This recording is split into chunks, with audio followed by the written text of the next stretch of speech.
안녕하세요 여러분, 민쌤입니다. 시간은 금이라고 했습니다. 인사말 생략하고 바로 수업 들어갈게요.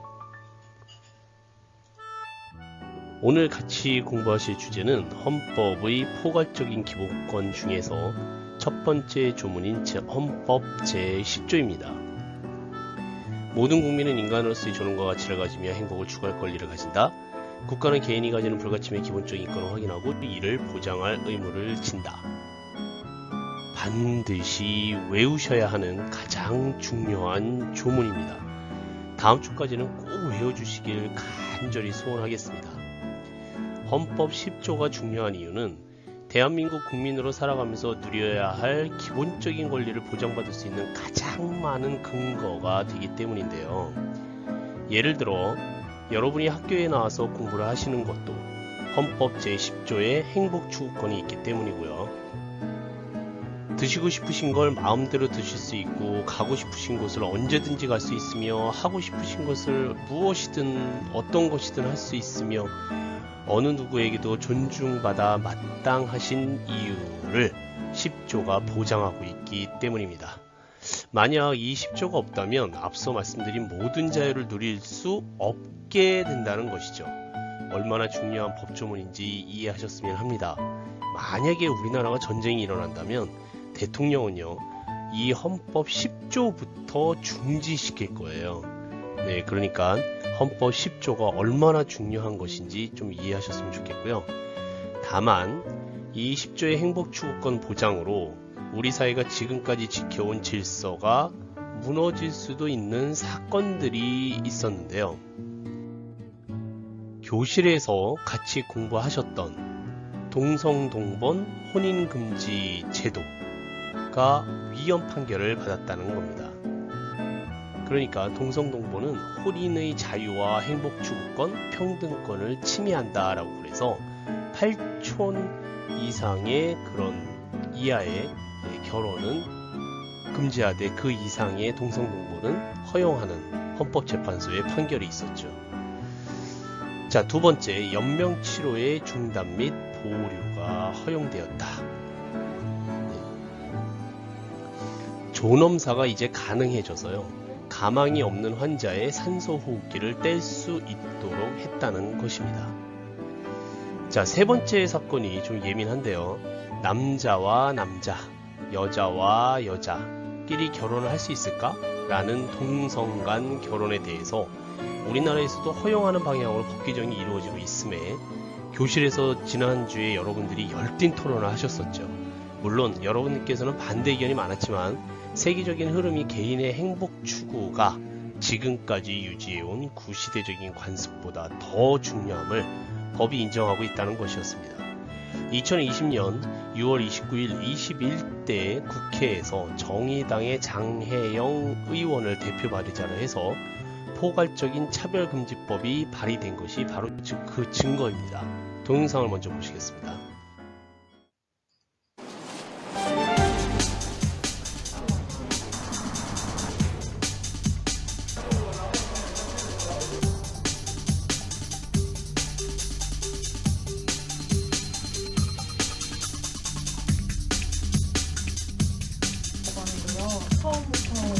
성소수자 군인들이 차별받지 않는 환경에서 각자 임무와 사명을 수행할 수 있었으면 합니다.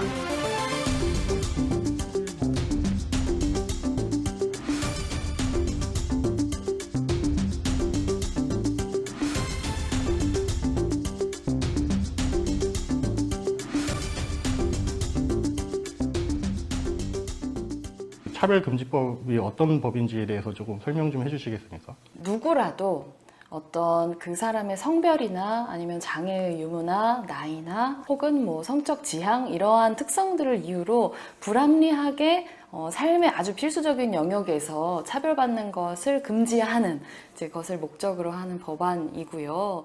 제일 큰 게 성적 지향 조건이 아닐까 싶은데, 그래서 이제 통합당 같은 경우는 그런 조건을 빼고 하자 이렇게 하는데 거기에 대해서는 어떤 생각이신지? 이제 17대 국회에서 저희 고 노회찬 의원께서 대표 발의하셨었던 포괄적 차별금지법에 대해서도 이 성적 지향을 빼야 한다 이런 종류의 얘기들이 있었는데, 그에 대해서 노 의원이 하셨던 말씀이 성적 지향이 빠진 차별금지법은 차별금지법이 아니라 차별조장법이다, 이렇게 얘기를 하셨어요. 근데 다른 것들은 다 놔두고 요거 하나만 거기서 제외한다라고 하는 건 여전히 그것이 차별이라는 걸 명백하게 인지하고 있음에도 불구하고 그 부분만은 계속 차별하겠다라고 하는 선언과 다름없기 때문에 성적 지향이 빠진 차별금지법은 차별금지법이라고 볼 수 없는 것이죠.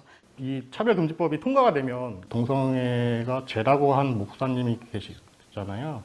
그분들은 이제 처벌을 받게 될 수도 있는 상황인 것 같은데, 그런 처벌 같은 것들은 뭐 따로 있나요? 일단 이 법안은 기본적으로 보호를 위한 법안이지 처벌을 위한 법안은 아닙니다. 모두의 동등한 시민으로서 존엄하게 살아갈 권리를 누리기 위한 그런 마스크와 같은 법이다, 그런 말씀을 드리고 싶습니다. 일부러 나는 남자를 좋아해야지, 남자들이 여자들이 난 레즈비언이 돼야지 이렇게 선택하는 게 아니고 타고난 걸 그렇게 타고난 건데, 여자라서 승진 안 되고 뭐 남자는 승진 되고 그거 자체가 말이 안 된다고 봐요, 저는 개인적으로. 그래서 이런 부분들이 빨리 좀 평준화 됐으면 좋겠는데 뭐 그게 쉽게 되겠어요? 법테두리 안에서 강제성으로 차별을 한다는 거는 약간의 문제성이 있지 않을까, 그건 조심히 생각해서 여러 가지 조율이 필요하다고는 생각이 드네요.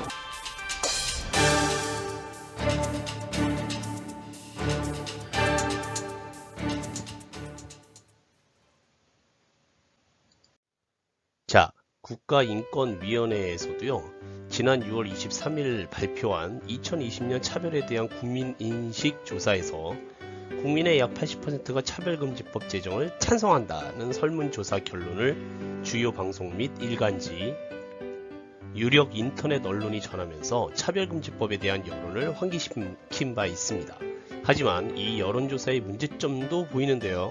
이 조사의 응답자들 80%는 성별, 장애, 나이, 학벌, 지역, 성차별, 이런 것들을 차별하지 말라라고 대답을 했다는 것이지, 성소수자까지 차별을 하지 말라라고 지지한 것은 아니었음에 보다 세밀한 접근이 필요한 것으로 보입니다.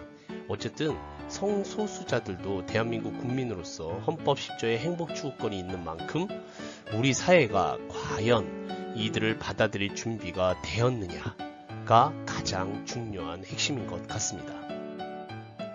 자, 오늘 또 한 가지 헌법 10조와 관련된 사건 중에서 여러분들과 함께 고민해야 할 사건은 간통과 낙태, 그리고 양심적 병역 거부는 더 이상 죄가 아니다 라는 판결입니다. 시간 관계상 오늘은 간통죄에 대해서만 다루고요. 낙태와 양심적 병역 거부자에 대해서는 다음 주에 교실에서 만나 뵈면 같이 공부하도록 하겠습니다. 간통죄는 결혼한 당사자, 결혼하지 않은 상대방도 결혼한 상대방과 성적인 관계가 있을 시 처벌되는 법률입니다. 형법이에요. 제241조 제1항 배우자가 있는 자가 간통한 때에는 2년 이하의 징역에 처한다. 그와 상관한 자도 같다. 자, 그래서 간통을 저지른 사람은 죄를 저지른 거기 때문에 이 처벌을 받았었어요. 이는 건전한 성적 도덕관념을 지향하기 위한 법률이기도 하지만 중요한 이유로는 간통이라는 행위는 인간의 가장 기본이 되는 가족과 가정을 파괴하는 행위이기 때문에 건전한 가정을 유지시키기 위한 법이었다라는 겁니다. 자, 그런데 헌법재판소는 간통죄는 합헌이라는 결정을 일관되게 유지하여 왔다가 이 형법이 헌법 제10조의 행복추구권을 침해했다고 어느 누군가가 헌재의 위헌법률 소송을 제기합니다. 결국 치열한 싸움 끝에 2015년 헌법재판소는 간통죄의 위헌 결정을 내리면서 간통죄는 폐지되게 됩니다. 재판관 다수의 의견은 다음과 같습니다. 간통죄는 국가가 처벌해야 하는 영역이 아닌 개인의 의사결정과 성적 윤리, 성적 자기결정권의 영역이므로 개인의 성일탈이나 윤리일탈이나 부도덕을 이유로 개인의 자유 영역을 침해하는 최후 수단인 형법까지 발동하여 억제하기보다는 민사소송 등의 민사적인 방법으로 구제를 받는 것이 바람직하다고 보여진다. 간통죄가 존속한다고 하여서 간통을 억제하는 효과는 거의 없는 것이 현실이며 과도한 위자료를 청구하거나 단지 복수심만을 위하여 공갈수단으로 악용되고 있는 것이 현실이다. 개인의 애정과 신의는 개인이 결정하는 내심의 자유 영역이기 때문에 국가가 처벌하는 것은 위법이다. 쉽게 말해 이미 파탄난 부부간의 관계라면 법이 억지로 둘이 살게 하는 것은 헌법 10조의 개인의 행복주권을 침해한다는 뜻입니다. 이는 윤리적이고 성적인 자기결정권의 문제이지 법이 강제한다고 이미 지지고 볶고 싸우는 부부가 행복해질 수는 없다는 뜻이죠. 게다가 간통죄가 있다고 해서 그것이 줄어들지는 않는다는 겁니다. 부부 서로가 왼수같이 지내면서 폭력까지 휘두르는데 법으로 헤어지지 못하게 하는 것은 문제가 있다고 판단한 것입니다. 성관계는 사생활의 영역이고 간통처벌은 성적 자기결정권과 사생활 비밀 등을 침해하는 것이다 라는 뜻이에요. 자, 국가가 이불속을 간섭하는 시대는 끝났다 라는 겁니다. 자, 그런데 이 의견에 대해서 반대하는 소수 의견도 있었는데요. 성도덕에 대한 국민 일반의 감정이 간통죄가 범죄로 인식하지 않을 정도로 경하다고 보여지지 않으며 간통은 배우자에 대한 위법 행위가 되므로 개인의 부도덕만을 문제 삼는 범죄는 아니다. 간통은 배우자뿐만 아니라 자식 등 가족 구성원의 갈등을 야기시키고 가정을 해체하는 불법행위이다. 사실 이 소수 의견이 우리가 사실 일반적으로 생각하는 이유죠. 간통죄가 필요하다라는. 하지만 어쨌든 간통죄는 폐지되었습니다. 이 강의를 들으시는 분들은 분통이 터지시는 분들도 있겠습니다만 놀라운 사실 한 가지를 말씀드리면 간통죄를 폐지해달라고 소송을 벌인 사람은요, 그러니까 다름 아닌 여성이었다는 겁니다. 자, 여기서 밝힐 수는 없지만 이름만 들으면 다 아시는 연예인이었는데요. 남성들보다 오히려 여성들이요, 간통을 처벌하지 말라고 했다는 사실입니다. 놀랍죠? 시대가 정말 많이 바뀐 것 같습니다. 간통죄 폐지는 남성들을 위한 판결이 아니라 여성들을 위한 판결이었다는 것. 자, 결과는 나왔지만 아직 우리 사회는 이를 용인할 준비는 아직 안 되어 있는 것 같긴 합니다. 아직은 간통죄는 존속해야 할 이유가 명백하다고 보여지는 것이, 간통은 배우자 간의 신의를 배반하는 데서 그치는 게 아니라 가족 구성원 모두의 신의를 배신하는 행위이기 때문이 아닐까라고 생각합니다. 다른 상대방을 사랑하고 현재의 배우자를 사랑하지 않는다면 적법한 절차인 이혼을 거친 후 하면 되는 것이겠죠. 간통은 배우자에 대한 정신적인 침해를 가져다주고 그에 따르는 분쟁과 가정의 불화 등 적지 않은 사회 문제를 야기시킬 수 있습니다. 민사소송으로 해결하면 된다지만 현실은 형사처벌이 불가능하다는 이유로 위자료는 점점 내려가고 있으며 간통을 한 본인이 아닌 피해자인 배우자만 정신적인 시간적인 고통을 받고 있는 것이 현실이기 때문입니다. 개인의 자유와 신의, 성실관념의 도덕적인 문제가 아닌 부분이 클 수도 있습니다. 가정을 붕괴시키는 범죄가 분명해 보이긴 해요. 성적 자유와 개인의 도덕적 문제라면 정당한 이혼 절차를 밟은 후에 개인의 성적 자유를 행사하면 되겠죠.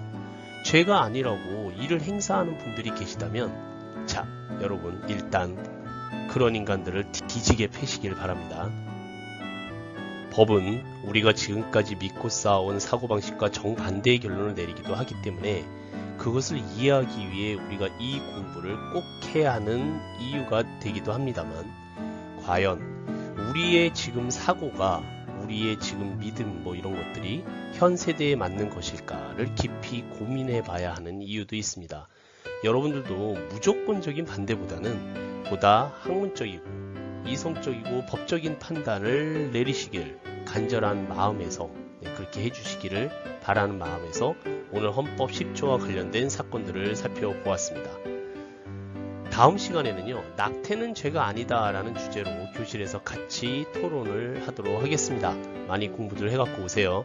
자, 오늘 대단히 수고 많으셨습니다. 감사합니다.